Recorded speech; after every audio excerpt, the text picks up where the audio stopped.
All righty, good morning, everybody. Thanks for joining me. We'll go ahead and get started here. If you got your questions, you can post them. It should be below the video if you're on a smaller screen, like a phone. If you're on a larger screen, like a computer, it should be to the right of the video. All right, so let's see here. So looks like we got a few questions in there to start. All right, so we will start here with Greg T. Says, "Hi Q, I have been working really hard on my early extension, but still flip the club.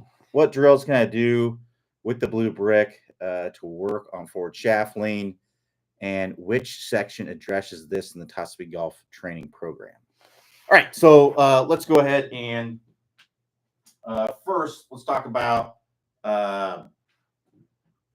what can you do with the blue brick.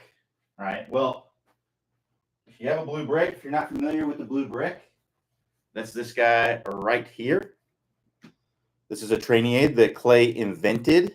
It's made by Shotcraft, which is kind of like a sister company of ours. And if you look on here, you're going to see it has wedge impact position.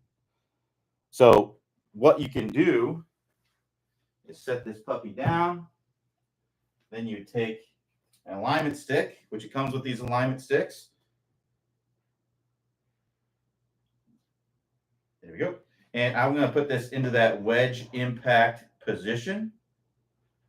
And then that is a good reference of how much shaft lean I'd like to have, right? So if I put the ball right here, basically lined up with the middle of the brick here, if I go like this, that's the kind of, I want my shaft to kind of match that. So what I would do is I would just start out with kind of shorter, slower swings and get to where you can do that with a wedge. Just starting out with shorter, slower swings, then you would build up to longer and faster swings. And you just kind of get in your dress position and find that, get a feel for that, get a feel for where your body is, right? What your wrists are doing, right? And then we just want to come in and keep that position. All right. So that's a drill you can do to help you get shaft lean. Again, start with shorter, slower, build up to longer, faster swings. There isn't something that I'm going to be able to tell you that's just going to allow you to get shaft lean right out of the go. It's just not going to happen.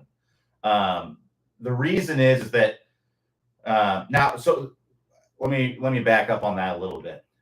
I have seen people do this before, but really they're mainly kind of like total beginners or kids.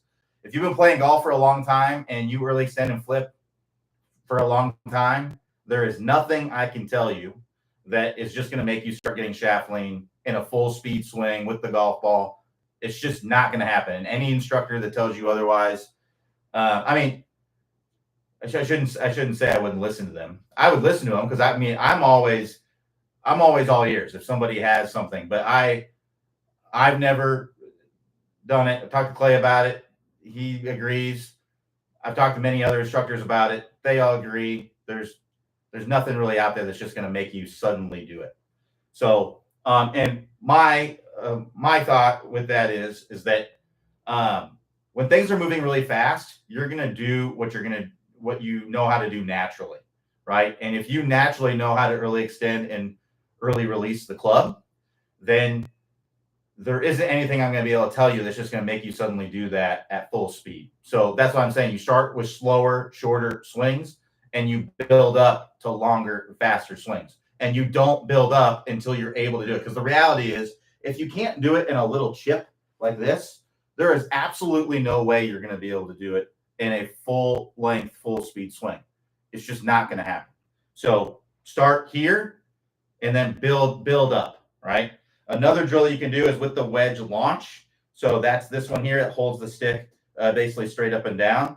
So basically what you would do is you would put the blue brick about 2 stick lengths away. I don't have the space to do that, but if you imagine, I'm going to put the blue brick 2 sticks away. I'm going to put that in there. And what I want to do, if we imagine there's 2 alignment stick lengths between me and that is going to be roughly about a 30-degree launch. And that's with a wedge That's kind of what I would want. And the only way I can really get that launch and hit it solid is if I have shaftling. Now I can blade it and hit it lower than that stick, lower than the tip of that stick. But if I'm making, that's not a solid contact, right? So getting good contact on the face and being able to get the launch low, that requires shaft lean like we were seeing there. So that's what you can do with the blue brick. As far as what in the Top Speed Golf system addresses forward shaft lean, it's the entire Top Speed Golf system. The one piece that directly addresses it is the straight line release course, because having a release that's out in front is a product of having good shaft lean. But that is the last piece of the Top Speed Golf system, and all the other pieces are a prerequisite for that. So spine angles, for example, spine angles, you're not directly working on forward shaft lean, but if your spine angles are way off, you're not going to be able to get forward shaft lean. So that's why that's the first piece. The second piece is a turn, right? So if we don't turn, a lot of times we will kind of speed up the swing and try to create speed, and a lot of times that causes an early release. So if you don't get a good turn, then you're not going to be able to get good speed, and you may try to create speed by early releasing the club and standing up out of it, right? So again, the power turn, you're not directly working on it, but it is also important to getting shaft lean. The lag course, the top speed lag course, that's the third piece. If I'm at the top of the swing, I'm just throwing this club out from the start. Well, there's no way I'm going to be able to get shaft lean at impact because I'm just throwing it out right away.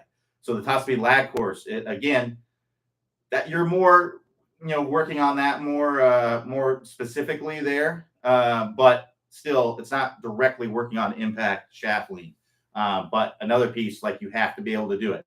The compression line, another piece, like if I'm bumping my hips way out and I can't turn my body through, right, then I'm not going to be able to get shaft lean. If the body stalls, you're going to tend to release the club early just from the forces that are acting on the club. So the compression line is another piece that you have to be able to do. And then the straight line release course. Another course in Top Speed Golf, of all the courses here, it's not a part of the system, but it's just another course, is the 20-minute shallowing fix course. If you're not shallowing out the club and you're not squaring up the face, you're going to have a hard time getting shaft lean, because the way that you release the club has a lot to do with how you're shallowing out the club and how you're squaring up the face. Releasing the club early is a way to square up the face if the face is open. So if you have the face open, then you're going to tend to release it early to square it up. Standing up out of your posture, early extension, that is a way to shallow out the club, right? So working through the 20-minute shallowing fix to shallow out the club the correct way can help you do that. So let me explain why that is. If the club is steep like this, well, one way I can get that club to flatten out and be able to swing on a normal plane would be to stand up, right? If I do that. So you can see now I'm shallowing up club, but because I've moved my body away, my chest away from the ball, I have to release the club early to get to the ball, and I lose all my shaft lean. Actually, use a different club here because I know that the black club is hard to see. So that's part of it, right? If my club face is open, so if I'm coming down, my face is open, well, I got to get that face open, got to get that face back to square. If I come into impact and have my hands in front, that face is just going to stay open. So what I may do is I may stand up so I can throw the club to get the club head to catch up, and then I may early release them. So those would be the courses I'd be looking at, and that's what I'd be doing with the blue brick. So Joe M says, hi Q, would you please demo the technique for the basic chip and pitch shot and difference between the two, the setup, weight distribution, ball position? Thank you. So for a basic kind of like chip shot, so what I would say kind of for a chip shot, there really isn't that much of a difference between the two shots. They're just words, really. It's just a shorter shot, right? So it's really different kinds of shots. So the setup and what you do is just going to be different for the kind of shot that you're trying to hit, right? I mean, you can hit a chip that has spin or a chip that's more like a bump and run. So it's not necessarily chip pitch. There's a huge difference in what you're doing, all that stuff. It's really what you're trying to do. So if I'm trying to hit kind of more like a bump and run kind of shot, really the setup, what I would recommend doing is feet close together. I like the club head. I like the feet about a club head or so apart. The reason is that if our feet are closer together, it's easier to control the bottom of the swing, right? And that's a lot of what chipping is about, is being able to control how the club is arcing down to the ball. That's really what it comes. I mean, that's just the golf swing in general as well. But for a chip shot, I don't need to have power, right? I need to have more precision. So having my feet closer together makes it easier to be able to control the bottom of my swing, because I'm not going to shift my weight, right? I can have my feet close together and kind of lean forward and stay kind of on my lead side, and almost imagine like my lead side is an anchor. So you want to feel like almost all of your weight is on your lead side, and it stays there throughout the motion. If anything, you might even want to feel like it moves more into that. So yeah, basic setup, feet close together, club head so apart. We don't want to weight shift, weight forward. If I have a lie where it's really, really tight, I might stand closer to it and put the toe down a little bit, because it's easier to get kind of just the toe underneath the ball than the whole entire leading edge, right? So if I can get the toe almost like it's a spoon, kind of scooping it up, right? So if you have like a really tight lie, then I kind of like to do that. Stand a little bit closer, play it a little bit off the toe, right? I kind of like to do that. So that's one way. You can do that. If you have a cushy lie, then I like to stand a little bit farther away and kind of have the club more flush to the ground. Again, weight forward. I like to use minimal hinge. Some people are better with having a little bit more hinge. That's something you got to play around with.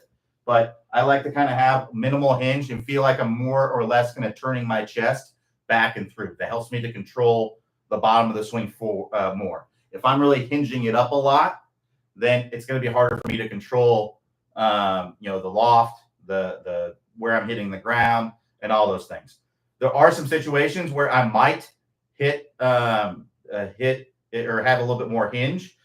Let's say I had a lie where the ball was really buried in the grass and I kind of had to go down and get it. In that situation, I really want to make my angle of attack more downward on the ball. And one way you can make it more downward is by kind of lifting up the club more, hinging it up more, right? So the difference might be if I have a nice lie in the fairway or just like a tight lie, I have easy access to the back of the ball, my motion will probably be more like this, right? Where I'm keeping my weight forward and I'm turning my chest back and through, keeping my weight forward, right?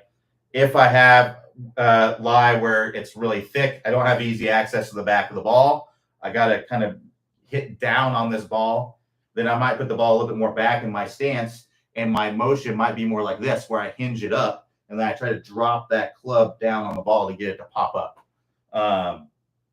So that might be a situation where I would do that. If I'm hitting more of a low kind of bump and run kind of shot, obviously you can use some lower loft, like a 9-iron, pitching wedge, something like that. Put the ball a little bit more back in your stance. And again, it's just the same kind of motion. It's just the kind of shot that I'm trying to hit. If I want to hit more of a spinny kind of shot, I need speed for that, and I need loft for that. So in order to be able to hit the ball harder to create spin, I need to have lots of loft to do that. So what I'll do is I may open up the face a little bit with a wedge, like a lob wedge. Again, feet a little close together, weight forward, face a little bit open. And again, I'm just feeling like I'm coming in and I'm just nipping that ball. I really want to control where I'm hitting the bottom of the swing. For, as I get farther away and you move toward pitch shots, right, then basically what I'm going to do is I'm just going to expand that a little bit farther. So this would all be like very close to the green. I can keep my feet really close together because I don't need that stability, right?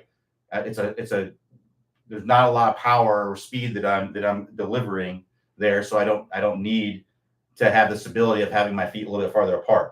So I would say what I just showed you would be pretty much anything 30 or even more yards and in. I would keep my feet that close together. 40 yards, 50 yards even. I would keep my feet pretty close together. As you get farther away, and again, this is just something you have to go and learn by doing. You have to understand,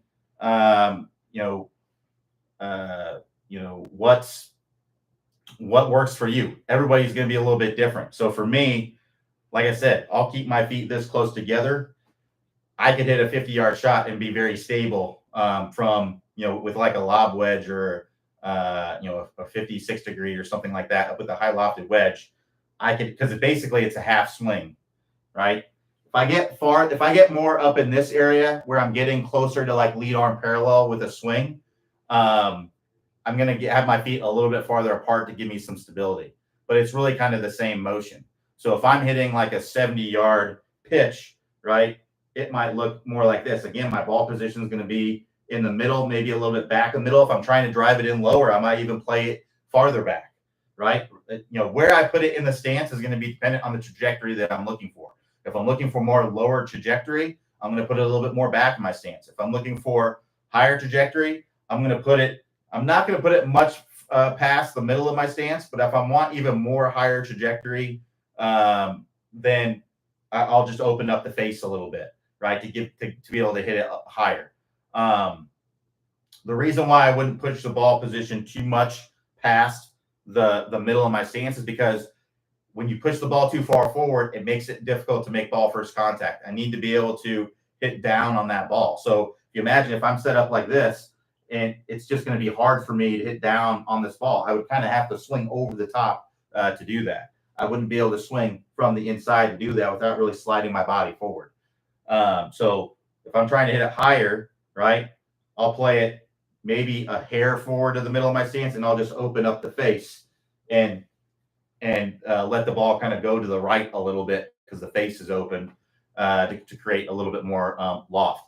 If I was really trying to hit like a flop shot, I would open up the face and I'd get the handle lower because that also adds more loft. And it also exposes the bounce a little bit more, which allows you to kind of, get the club to work underneath the ball without digging as much. So yeah, but if I had a 70-yard shot, I might have my feet a little bit farther apart. Again, if I'm trying to drive, usually a 70-yard shot, I'm probably driving it in low, assuming that I'm in the fairway. That's kind of my stock. I like to keep it lower. It just makes it easier to control, right? So I'll play the ball a little bit forward, wait for it. And again, if I'm up here, I don't need power for this shot. So I'm not trying to create a ton of lag to get whip through the shot. I'm really just I'm feeling more or less minimal hinge, and I'm just turning my chest back and through, right? And I'm kind of finishing up in here where I'm not trying to release the club through. I'm trying to turn my chest through and keep my hands ahead of the ball. That's what I have found works the best for me. So but everybody's a little bit different. You'll have to kind of find at the point where you need to get a little bit more power, right? And then go from there. I actually don't like to take full swings with wedges. That's kind of my feel. I could. So basically, I play a 58, 54, and a 50 degree, and then a pitching wedge, right? I could hit my 54 degree, or let me say my 58 degree. I could hit my 58 degree probably 100 yards or so, right? But I don't really hit it much past 50. When I get past 50, depending on the shot, but if I get past 50, I like to go to my 54. My 54, I could probably hit my 54 120 yards, right? But I don't really ever hit it over 100, right? Because it would require me to take like a full swing.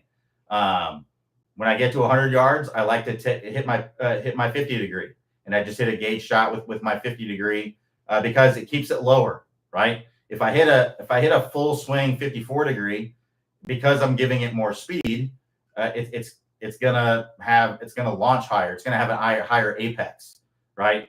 It's not necessarily gonna launch higher, but it's gonna have a higher apex. So it's gonna go higher, even though it's not necessarily launching higher, because I'm giving it more. I have to give it more energy because it has more loft, right?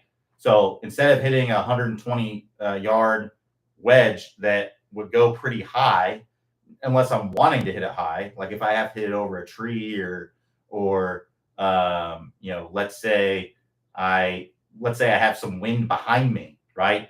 That would be a situation where I might, hit that because, lower shot, it may not stop, right? I would actually need the wind behind me would actually push the ball down a little bit. It wouldn't float as high. So yeah, like a 50 degree, I could hit my 50 degree 135, 140 yards probably, but I usually don't hit it past 120, 125. I'd rather just take like a choked up pitching wedge and not hit it so high, right? So that's just the way that I work. You have to kind of play around with it and find what works best for you. There's nothing that there's nothing that I'm gonna tell you here that's just gonna be tried and true and exactly what you need to do because everybody's a little bit different. So you gotta play around with it. A lot of people are gonna have a lot of different opinions and be definitive about what's the difference between a chip and a pitch. It doesn't really matter, does it? I mean, it's just a shot. So I like to think in terms of shots, what I'm trying to do with a shot. If you want to call it a chip, I'm okay with it. If you want to call it a pitch, I don't really care. You can call it whatever you want. I'm just telling you the kind of shot that I'm trying to hit, right? So I don't get into the debate about what's a chip, what's a pitch, and all that stuff. Because it's just a shot that you're trying to hit, right? And it doesn't matter whether it's a chip or pitch or not. It's just a shot. So how I set up for these shots that are kind of shorter around the green, I tend to have my feet closer together to control things. I tend to have my weight forward because I don't need power for these shots. I tend to have less hinge in my wrists because I tend to feel like I'm controlling the movement so much more with my chest, right? Just kind of turning my chest back and through, really keeping the motion simple. Doesn't have to be complicated, really feeling like it's very simple. And that, having minimal hinge and doing that allows me to control the face better, allows me to control the contact better, allows me to control things better. Now, for a full swing, if I did that with an 8-iron, I would hit it. The max of an 8-iron would be, probably 20 yards shorter than what I would do now. So, you might be thinking, well, why not do that on all the shots? Well, I need the distance and the speed on these other shots. So that's why I don't do it with those other shots. So that's kind of how I look at it. And then as far as trajectories, that's going to be about my setup. It's a little bit about what I'm doing in the shot. So okay, so let's say that I'm trying to hit a higher or really a high shot. I might open up the face, get the hands lower. I might also let the club release a little bit more, stand a little bit taller. I may not have as much shaftling. We still want shaftling, it may not just be as much. If I'm really trying to drive it in low, I'll put the ball more back in my stance. I'll get my hands forward and I'll drive my hands forward through contact. So my release might kind of look more like this if I'm really trying to drive it in low. If it's kind of a normal trajectory, it might kind of be like that. If it's a higher trajectory, I might kind of release it like that because I'm letting that club release a little bit more through contact. So yeah, that's kind of how I would recommend. The other thing that I do a little bit is I like to set up a little bit more open. To me, it kind of helps me to see things and visualize things a little bit more. And it helps me to kind of keep things moving through the shot better. Now, this may not be a great thing for you to do. If you're someone who struggles with kind of coming over the top and steep, then you definitely don't want to do this because it's just going to make it more difficult to shallow out the club. So, I don't really recommend that if you are, but if you have no problem kind of shallowing out the club and swinging it from the inside on those shorter shots, then by all means, you can set up a little bit open as well. All right, so Ted says, "Hi Q, does the golf club stay shallow at impact? Is there a point in the swing where I want the club to be parallel to my target line?" Well, I mean, it's shallow up until impact. So at impact, that's the whole point of shallowing, is so that the club can kick out to the ball, right? So you can't have the, because basically from the point of club parallel to the ground to impact, your club is working down into the right as your hands work up into the left. So that's where you're kind of getting that slingshot effect, right? So again, from about right here, my club is going to start to work, or my handle is going to start to work up into the left is my club works down to the right. Right? If we're steep, then I can't really do that, right? Because basically I'm either going to cut across it if I try to bring my hands that way, or I have to kind of push my hands out away from me to get the club to kind of work behind. And now the face is open. Now I got to flip it. So that's why it's important to kind of have that club in a good spot. So as far as, is there a point where you want the club to be parallel to my target line? I'd say roughly about when the club's parallel to the ground. That's a good spot to be. It really just depends on how you're coming through contact. So if you're someone who, really stays in their posture nicely and gets a lot of shaft lean, I would actually like to see the club head a little bit, pointing to the right of that toe line. If you're someone who kind of stands up out of it, then in line with it is good, and you don't get a ton of shaft lean. Because if you're here and it's in line with it and you stand up out of it, right, then that club will kind of neutralize out. If it's here and I stand up out of it, well, then my club's working too much from the inside. If I'm here and I stay in my posture and I get my hands, it kind of neutralizes because my hands are working to the left as the club's working out to the right. If I'm here, the club's way from the inside, or it's a little bit from the inside, and I kind of stand up out of it, your club's going to be it's going to be too much from the inside. It's not going to get neutralized, right? So it really just depends on how you're coming through contact. There's no this is exactly where you have to be, because it really just depends on how you're coming through contact. So that's basically what it comes down to.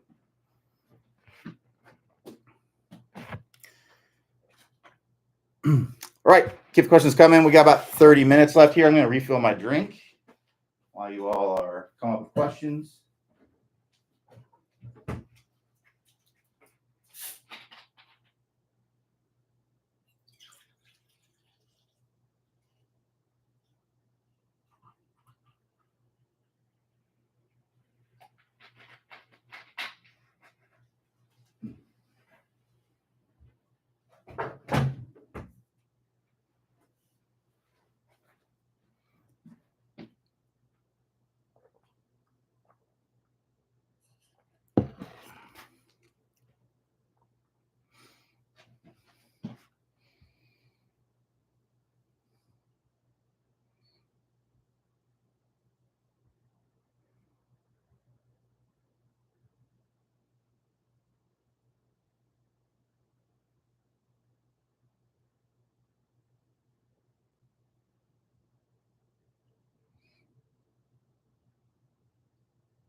All right, keep the questions coming. We got, like I said, we got about 30 minutes left here.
All right. So Gary P says, "Hi Q. So I know you don't know the game, don't know my game personally, but from your experience of golfers in the 10 to 12 handicap range, what would you say yields the best results for trying to get down to a single figure handicap?"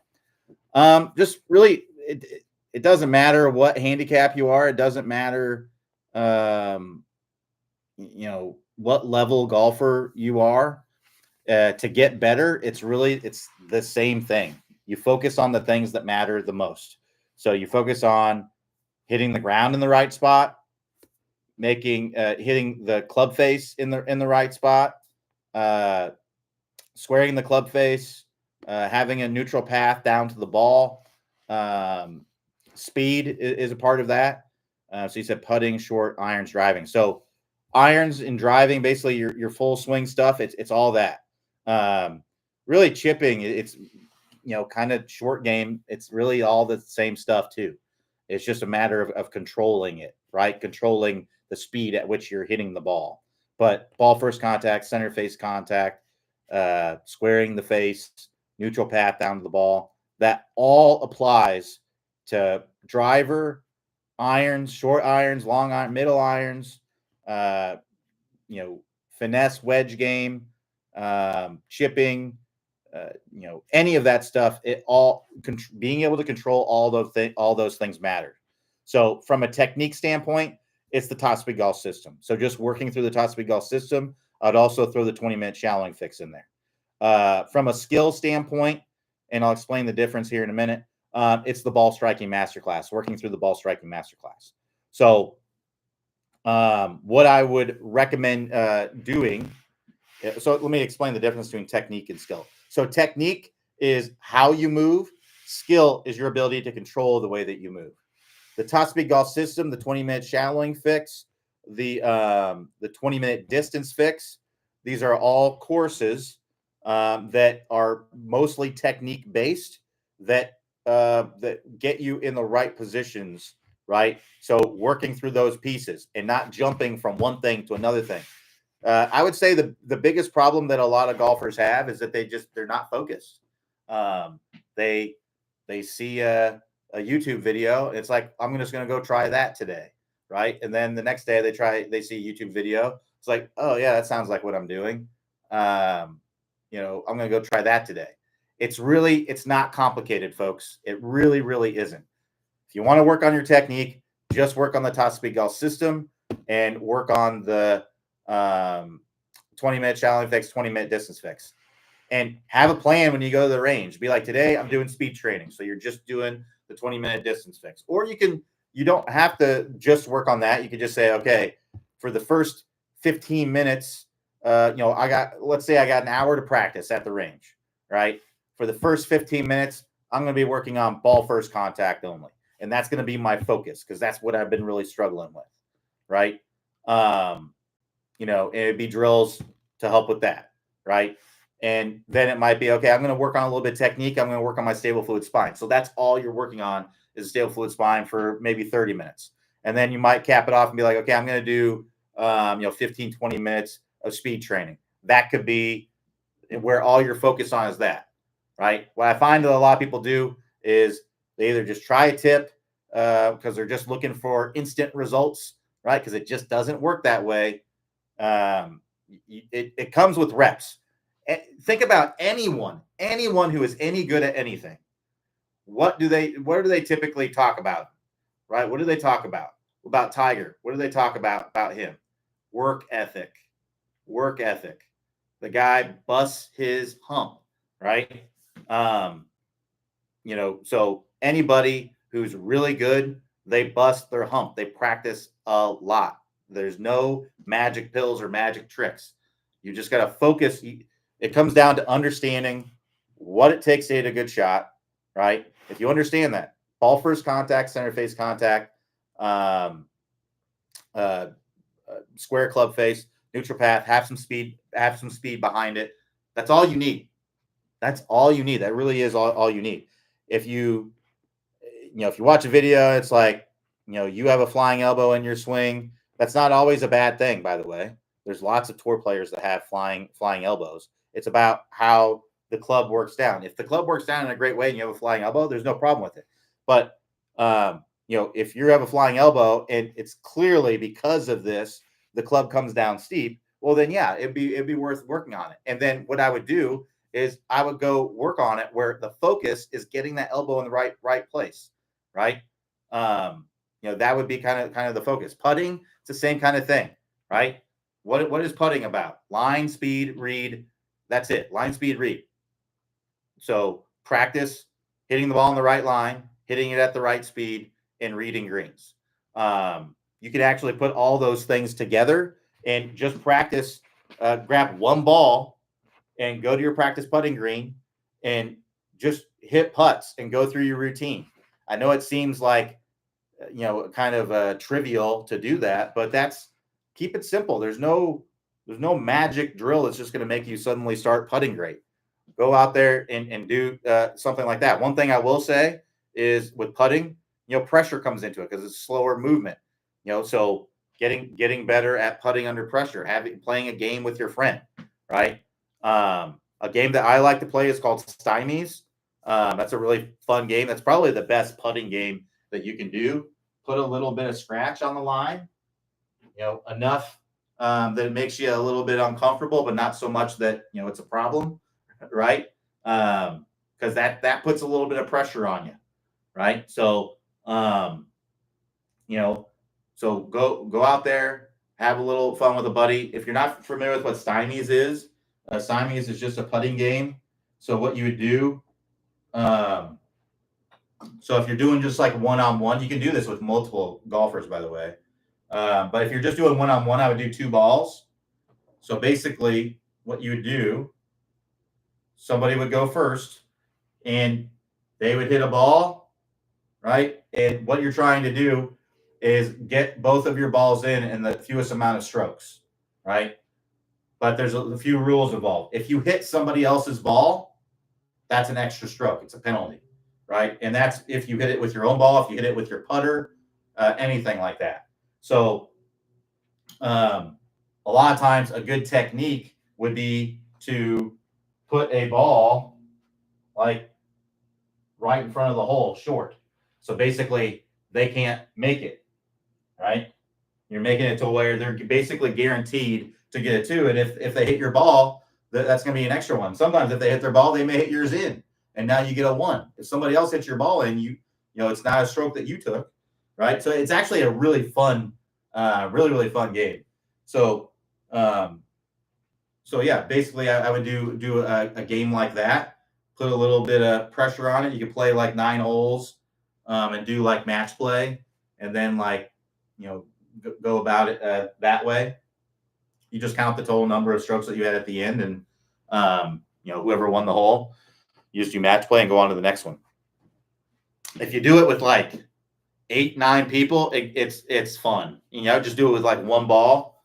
Everyone throws in a buck or something like that, and then every hole is worth. You can do skins if you do that, and then you'd have carryovers or whatever if you want to do that. That's pretty fun. We used to have. We should start doing it again because it's a good time. But basically, what we used to do is we would get together. There'd be like a dozen of us in this group chat, and not everyone would show up, but you get 7, 8, 9 people show up, and you play like 9 holes or whatever, and put a little bit of scratch on the line. You play in the game. Everybody's having a good time. You're getting better at putting. It's just fun. So Stymies is probably the best thing you can do as far as a drill for putting, because it incorporates, you got to be able to read the greens really well, right? You got to be able to control your speed, because you're not always trying to make the putt. Sometimes you're trying to just put it in a position, and the speed is a big part of that. Controlling the line, super important, because if you hit somebody else's ball, it costs you another stroke, right? If your ball hits one ball and then bounces and hits another ball, that's another stroke, right? Every time it hits a different ball, it's an extra stroke. There's also out of bounds, right? So if you have like a long hole, and maybe the hole is cut 10 feet from the edge, it's there's sometimes you might go out of bounds, right? And then that's an extra stroke. So it's just a fun game. So it incorporates everything with putting that I think is really, really important. Being able to putt under pressure and stuff like that. So, so yeah, that's a good game. But yeah, keep it simple. You know, work on the toss speed golf system, work on the 20-minute challenge fix, work on the 20-minute distance fix, and that's for your technique, right? The toss speed golf putting system, you can do all the drills in there. That's a good mixture of technique and skill in there. For chipping, right? Again, we have the toss speed golf chipping mastery course. We have the wedge system. So what I'd be doing is just working through the courses and just have a plan. A good way to kind of, so this is what I try to do with my online students, is I try to have them identify what the weakness is in their game. Like, what is the reason? So let's say you're a 10 to 12 handicap golfer, like what you're talking about. So that means you make a lot of pars, you make a lot of bogeys, you make, maybe a birdie or two per round, maybe on average, right? And you probably have a lot of big numbers, right? You probably make a lot of doubles. So a lot of playing good golf is just avoiding big numbers. So look at what is the reason why you're getting the big numbers. What happens? And it could be a mix of things, but you can kind of think back like, oh, well, I took a triple on this hole because this happened. I took a double on this hole because this happened. It started with this or that or whatever. And what you're going to see is there's usually going to be trends where you'd be like, oh, okay, well, all the double, of all the double or worse holes, it seemed like, about 80% of them were because of a slice off the tee. Well, there you go. Work on your driver off the tee. That could be the focus of it. So it's about kind of peeling back the onion. Well, why are you slicing it? Well, typically if you're slicing it, it's because the face is open to the path. So just working on getting that face close to the path. Really, if you're in that situation, it would really just be working through the 20-minute challenge fix with the driver. That's really what it would be. So getting that face close enough so that way you can hook it. And then once you get to, you might be coming down steep and hooking it, right? And then it would be about, okay, now I need to shallow out the club now that I got the face close enough. And then, that's drill number 2. And then drill number 3 is kind of dialing it in. So that might be what you go out and work on for a day. So identifying what the weaknesses are, working on your weaknesses. If you make your weaknesses strengths, then you have no choice but to get better. And you just keep knocking out the weaknesses, right? That's what I recommend doing for most golfers who just don't have a lot of time to practice. If you have a lot of time to practice, it would be kind of, looking at kind of having more of a widespread approach where, you're, if you're a retired guy and you're practicing every day and playing almost every day or whatever, you're spending, 5-6 hours at the course almost every day, then you can have more of a broad kind of practice schedule where you work on different things. But if you're someone who can only get the range once or twice a week, I kind of look at and I think that's the position most people are in. Look at what the biggest weakness is in your game, and then go from there. Peel back the onion, look at what the problem is. So I would say if it's something that's ball flight related, then it's really just a 20-minute challenge fix would be what I would typically recommend people work on for most people. If you're having trouble with the ball starting to the right and hooking, right, then it would be kind of the opposite of the 20-minute challenge fix, but most people just are not in that situation. Most people are coming down steep. Most people have the face too open or are making some sort of compensation in their swing to kind of get it back into a spot. Most people aren't, you might be pull hooking the ball, but pull hooking the ball is from steep with a closed face typically, right? So that means that drill number 1 is probably going to be easy for you, but drill number 2 might be difficult, right? Because drill number 2 is where you shallow it out. Now, if you find drill number 1, drill number 2 super easy, then I'd be kind of doing the opposite, right? I'd be trying to get the ball to slice, right? So it's just working on whatever your biases are. So right now, my bias is I'm hitting the ball a little bit too much off the heel. Lately, I've just been hitting the ball a lot on the heel. So basically, what a practice session might look like for me is I'm just going to the range and I'm trying to hit every single ball off the toe. I'm going to use feedback. I'm going to spray the club face, and I'm going to intentionally try to hit every single ball off the toe. And these shots aren't, I think a lot of people go to the range and think that every shot has to be a beautiful shot, right? I know that if I succeed in my goal of hitting every ball off the toe, those are not going to be great shots. They're going to be mishits because they're on the toe. But I need to kind of level out my bias of hitting it hitting it on the heel, right? So the more that I do that, the less likely I'm going to be to hit it off the heel, right? So that could be an example. So kind of looking at what your problem is with the contact and the ball flight, and then just doing the opposite. So let's say I was struggling with slicing the ball. Then what I'd be doing is I'd be going out there and I'm gonna hook every stinking ball out there out on the range. I'm gonna do that every single time, right? I'm gonna try to do that. I'm gonna swing way more from the inside. I might set up something with a blue brick, make sure that I'm swinging from the inside, and I'm gonna maybe strengthen my grips. I'm gonna do things to get the club face more close, so that way it'll hook to kind of level out my bias. Then once I get to where I can do that pretty easily, then what I would work on are drills that kind of keep that pretty level, right? So that would mean hitting draws, hitting fades, alternating between the two. Because if I can switch between hitting a draw and a fade, then I'm going to be fairly neutral, and that's where I want to be. What I don't want to be is where I'm just hooking everything or I'm just slicing everything. I want to be fairly neutral with my biases.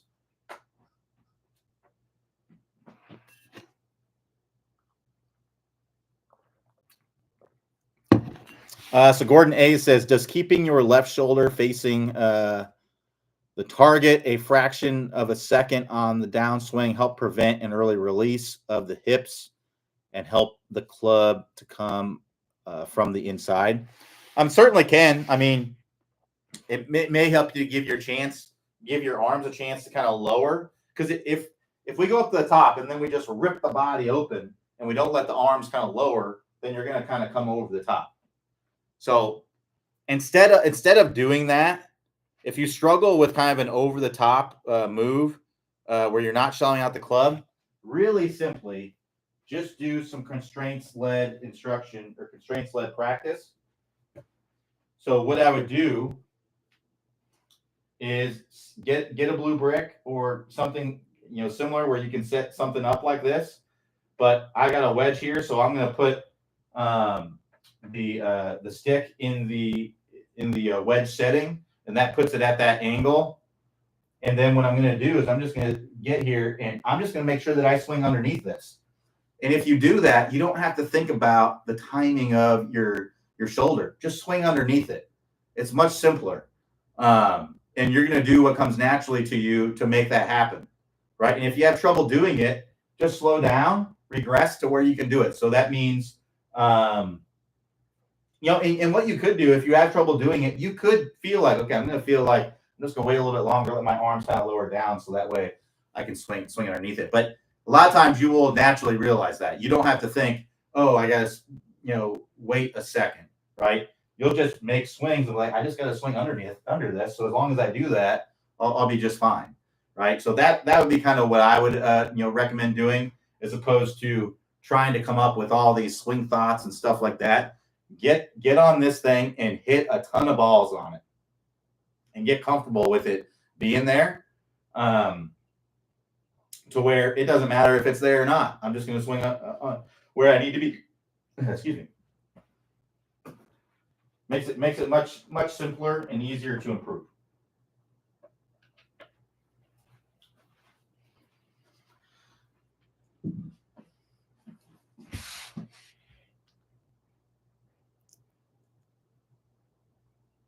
But keep in mind that just because you wait that split second or whatever that you're talking about, that doesn't necessarily mean that you're not going to still do the same thing, right? It could help. It's possible, but it doesn't necessarily mean that it will. All right, we got about 5 minutes left here. got any more questions? Getting hungry.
Scary P says, thanks for another great session, Q. Dinner time here in Ireland.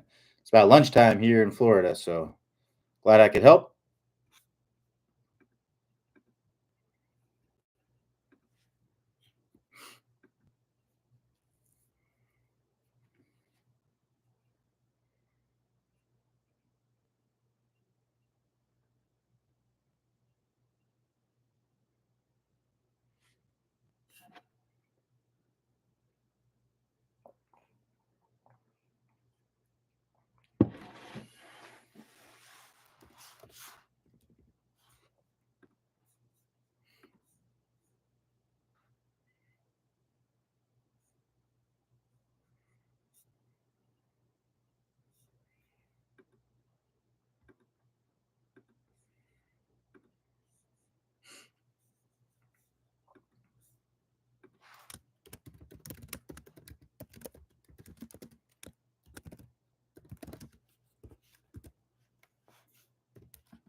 Sigourney says, I have arthritis in the index finger of my left hand, and I'm thinking of inserting this finger between my little finger and ring finger of my right hand. Good suggestion. Maybe. I mean, if it helps. Again, these are just things you have to try to kind of see if they work or help you. Unfortunately, there isn't really a way for me to know. Again, it comes down to there's nothing that says that you have to grip the club a specific way. The golf ball doesn't care how you grip the club. It only cares how you present it to it at impact. It only cares about impact. So if you grip the club in a certain way, there's a guy that swings the club like backhanded and play. I think he plays college golf, like D1 college golf, and plays well. He's not like he's like a good player, really good player. So Matt Fitzpatrick, he chips one-handed. Golf ball doesn't care how your hands are on the club. It only cares about how you present the club to impact. So however you're gripping the club, if that helps you to hit the ball better, then by all means do that. Who am I to tell you that you have to grip a club a certain way? And if you grip the club this way, you hit it bad. But if you hit it the way that you're talking about, you hit it great. You know what I mean? So I would just do whatever helps you to hit the ball the best. If you hit the ball terrible when you do it, then it's probably a bad idea. If it's better, it's more comfortable for you, or if it's the same and it's more comfortable for you. Like if you're getting a win out of it, right? Then by all means do it.